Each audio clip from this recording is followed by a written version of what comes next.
नमस्कार बच्चों, कैसे हैं आप सब। आशा है आप घर पर सुखी और स्वस्थ होंगे। आपको रेगुलरली जो होमवर्क दिया जा रहा है वो आपको कंप्लीट करके शाम 7 बजे से पहले अपने सब्जेक्ट टीचर को भेज देना है। अगर आप उस दिन का होमवर्क नहीं भेजेंगे तो उस दिन आपकी एब्सेंट काउंट होगी। तो प्लीज़ जितना जितना आपको वर्क मिल रहा है रोज़ का वो शाम तक कंप्लीट करके अपने सब्जेक्ट टीचर को व्हाट्सएप पर सेंड कर दें। चलिए, आज हम बात करेंगे कक्षा 8 में पाठ नंबर 11, जिसे शीर्षक दिया गया है जब सिनेमा ने बोलना सीखा। शीर्षक देखकर सबसे पहले तो हमें अचरज होता है कि सिनेमा है वह निर्जीव वस्तु है, वह सांस नहीं लेती है, फिर वह बोल कैसे सकती है। फिर भी लेखक ने शीर्षक दिया है जब सिनेमा ने बोलना सीखा। चलिए, इस आपके प्रश्न को हम हल करें या फिर उसे सॉल्व करें, उसके लिए हमें पूरा पाठ समझना पड़ेगा। तो पाठ की शुरुआत के अंदर हम देखेंगे कि किस तरह फिल्मों की शुरुआत हुई, किस तरह रंगीन सिनेमा आया, किस तरह बोलती फिल्में शुरू हुई। चलिए, ज़्यादा बातें हम पाठ में देखेंगे। पाठ की शुरुआत में अवतरण चिन्ह में कुछ वाक्य दिए गए हैं जो इस तरह हैं। वे सभी सजीव हैं, सांस ले रहे हैं 100% यानी कि 100%, बोल रहे हैं 78 यानी कि 78, मुर्दा इंसान जिंदा हो गए, उनको बोलते बातें करते देखो। देश की पहली सवाक यानी कि बोलती हुई फिल्म आलम आरा के पोस्टर पर विज्ञापन की ये पंक्तियाँ लिखी हुई थी। बच्चों, कोई भी नई फिल्म आती है उसका सबसे पहले बैनर जो है वो जगह जगह पर लगा दिया जाता है। कोई भी सिनेमा हॉल है उसके बाहर भी उसका बैनर उस फिल्म के लगने से पहले ही लगा दिया जाता है। कुछ अच्छे से डायलॉग लिखे होते हैं, फोटोज़ होते हैं। तो यहाँ पर भी लेखक ने वर्णन किया है कि वे सभी सजीव हैं, सांस ले रहे हैं और बोल रहे हैं, और कितने इंसान 78 मुर्दा इंसान जिंदा हो गए, उनको बोलते और बातें करते देखो। ये सारी बातें आलम आरा फिल्म है जो पहली बोलती हुई फिल्म थी, उसके पोस्टर पर लिखे हुए थे। यानी कि आलम आरा फिल्म से पहले जितनी भी फिल्में बनी वह मूक फिल्म थी। मूक फिल्म का अर्थ ये है कि उनके अंदर एक्सप्रेशन होते थे, हाव भाव होते थे, हाथ पैर या फिर चेहरे से वो अपने मन की बात व्यक्त करते थे, लेकिन बोलते नहीं थे, क्योंकि उस समय टेक्नोलॉजी इतनी खास विकसित नहीं हुई थी कि हम जो बोले वह फिल्म के अंदर रिकॉर्ड कर सके। तो आलम आरा फिल्म से पहले जितनी भी फिल्में बनी थी वह मूक फिल्म थी। तो पहली बोलती फिल्म हुई आलम आरा। उनके बैनर या फिर उनके पोस्टर पर 78 मुर्दा इंसान बोलते और बातें करते देखो, यानी कि पहली बार जितने भी फिल्म के अंदर लोग हैं, जितने भी कैरेक्टर हैं, वो सभी आपस में बातें करेंगे। इसलिए यहाँ पर लिखा था कि इन सभी को आप बोलते और बातें करते देखो। यह विज्ञापन यानी कि यह बैनर बना हुआ था। आगे लिखते हैं लेखक, 14 मार्च 1931 की वह ऐतिहासिक तारीख भारतीय सिनेमा में बड़े बदलाव का दिन था। इस दिन पहली बार भारत के सिनेमा ने बोलना सीखा, यानी कि इसी दिन पहली बार आलम आरा रिलीज हुई और यहाँ पर सिनेमा ने बोलना सीखा यानी पहली बोलती हुई फिल्म समाज और दुनिया के सामने आई। हालांकि यह दौर ऐसा था जब मूक सिनेमा लोकप्रियता के शिखर पर था, यानी कि जितने भी फिल्में बनती थी वो सारी मूक होती थी, यानी मौन होती थी, उसमें कोई साउंड कोई आवाज़ नहीं होती थी। फिर भी ये फिल्में लोकप्रिय होती थी, यानी कि लोग उन्हें देखने के लिए हमेशा उत्सुक रहते थे।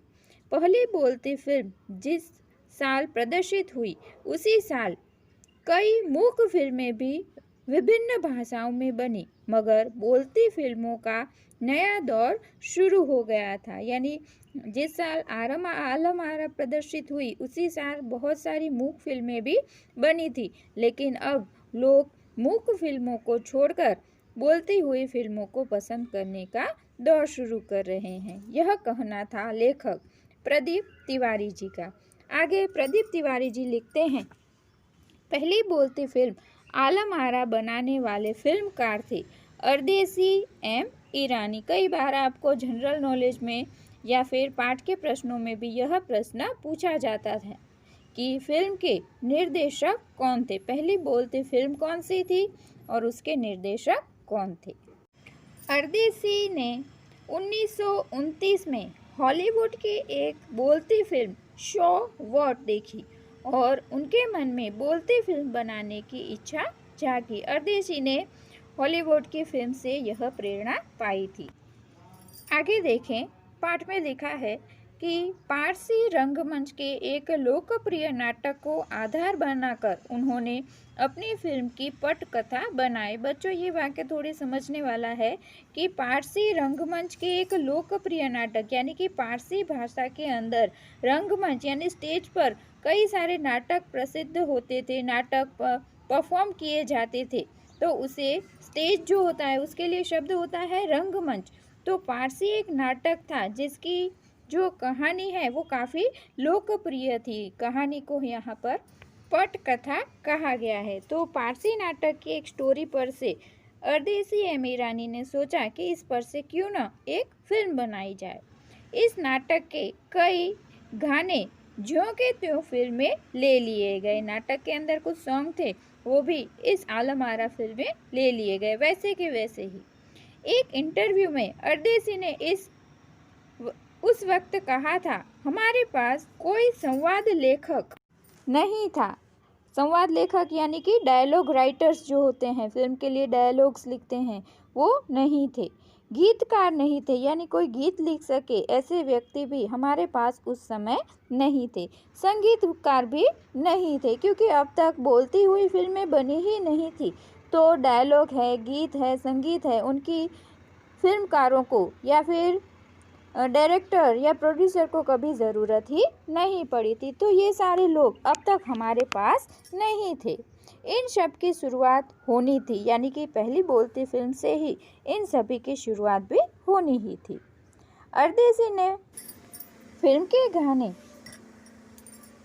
गाने के लिए स्वयं की धुनें चुनी यानी कि अपनी ही धुनें उन्होंने गीत के अंदर डाली, म्यूजिक खुद का डाला। फिल्म के संगीत में महज 3 वाद्य यानी कि 3 इंस्ट्रूमेंट ही रखे गए। कौन कौन से? तबला, हारमोनियम और वायोलिन का ही इस्तेमाल किया गया। ये 3 ही ऐसे इंस्ट्रूमेंट थे जिनके आधार पर उन्होंने म्यूजिक इस फिल्म के लिए तैयार किया था। आलम आरा में संगीतकार या गीतकार के स्वतंत्र रूप में किसी का नाम नहीं डाला गया है। इस फिल्म में पहले पार्श्व गायक बने WM खान। पार्श्व गायक यानी कि जो गीत गाते हैं, बैकग्राउंड सॉन्ग गाते हैं, उन्हें पार्श्व गायक कहा जाता है हिंदी में। तो पहले पार्श्व गायक बने WM खान। पहला गाना था दे दे खुदा के नाम पर प्यारे अगर देने की ताकत है। यह पहला गीत था जिनको WM खान द्वारा गाया गया था। आलम आरा का संगीत उस समय डिस्क फॉर्म में रिकॉर्ड नहीं किया जा सका। फिल्म की शूटिंग शुरू हुई तो साउंड के कारण ही इसकी शूटिंग रात में करनी पड़ी थी। बच्चों, आपको एक और बता दूं कि आजकल जो फिल्में बनती हैं उसमें डायलॉग बोले जाएं, गीत गाए जाएं, लेकिन बैकग्राउंड म्यूज़िक या फिर बैकग्राउंड में जो भी आवाज़ आ रही है, अभी आपको भी मेरे बैकग्राउंड में बहुत सारी आवाज़ें सुनाई देती होंगी, तो ये सारी आवाज़ें उस समय असर करती थी। लेकिन आज जो फिल्में बनती हैं उसमें बैकग्राउंड आवाज़ है उसे हम कट कर सकते हैं, अवॉइड कर सकते हैं, लेकिन पहले ये सारी सुविधा नहीं थी। तो इसके लिए उन्हें क्या करना पड़ता था कि रात के समय शूटिंग करनी पड़ती थी क्योंकि रात में बिल्कुल शांति होती थी, तो बैकग्राउंड में कोई भी शोर न आता था। मूक युग की अधिकतर फिल्मों को दिन के प्रकाश में शूट कर दिया जाता था, मगर आलम आरा की शूटिंग रात में होने के कारण इसमें कृत्रिम प्रकाश व्यवस्था करनी पड़ी। ज़्यादातर जो फिल्में बनी थी वो मूक होती थी, दिन के प्रकाश के अंदर उन्हें कोई साउंड नहीं चाहिए, बैकग्राउंड में उन्हें कोई आवाज़ भी नहीं होती थी, तो बिल्कुल शांत फिल्में होती थी, वो दिन के लाइट के अंदर सूर्य के प्रकाश में वो शूट कर लेते थे। लेकिन आलम आरा है उसमें तो अब साउंड डालना है और इसके लिए उन्हें रात में शूटिंग करनी पड़ती थी। अब रात में शूटिंग करते समय चारों तरफ अंधेरा है, तो जो हम फिल्मों के अंदर फॉक्स लाइट देखते हैं, बहुत सारी लाइटिंग्स वहाँ पर ज़रूरी होती है। तो उन लाइटों की शुरुआत सबसे पहले इसी आलम आरा फिल्म के कारण हुई थी। यहीं से प्रकाश प्रणाली बनी, जो आगे फिल्म निर्माण का ज़रूरी हिस्सा बन गई। यानी कि आज हम देखें तो बिना फॉक्स लाइट के, बिना लाइटिंग के कोई भी फिल्म है वो इतनी इफ़ेक्टिव नहीं बन पाती। यानी कि अगर आपको अच्छी फिल्म बनानी है तो उसके लिए आपको प्रकाश प्रणाली यानी कि अलग अलग प्रकार की लाइटिंग्स आपके पास हो, यह ज़रूरी है। तो यहाँ पर हमने पाठ की शुरुआत देखी जिसमें आलम आरा फिल्म का वर्णन देखा।